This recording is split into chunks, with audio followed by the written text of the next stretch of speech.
Εγώ αγρότης έμεινε. Ρερβόλ σασέρεμ καμίαν και πίασα. Με έμασο μασέριμ καμίαν και λέρωσα τα. Όντες ερχήνεσεν το κακό άλλον και πόρεσα να εφτά ότι δεν. Και το ρεβόλ εγόμωσα και το μασέρεμ εκόνεσα. Έρθανε ρωτάνε με για το οποίο να οίκον πράμα. Δεμέτερον η απάντηση. Όντες οι Τουρκάν κρούνε μία, εγώ κρούω 10. Γιατί αν ο Τούρκος ατιμάσει τεμέτερον το στόλι, εγώ θα κόφτω τη γούλατα. Παλικάρι κέμνε, άμα σαρασία εξέβα.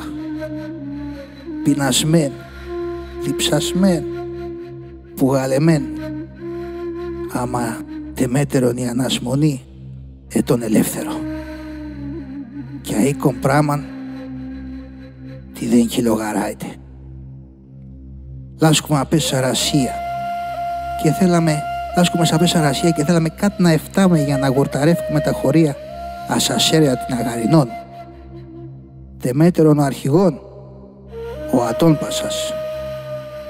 Εδέμανε τα χρόνια και κάποιος σε καλάτσεψε για τραντέλενες.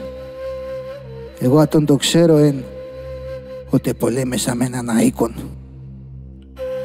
Όντες οι αφορισμένοι τσέτες έκουαν για τεμάς, εκεί τι αίκο φόβον το είχανε.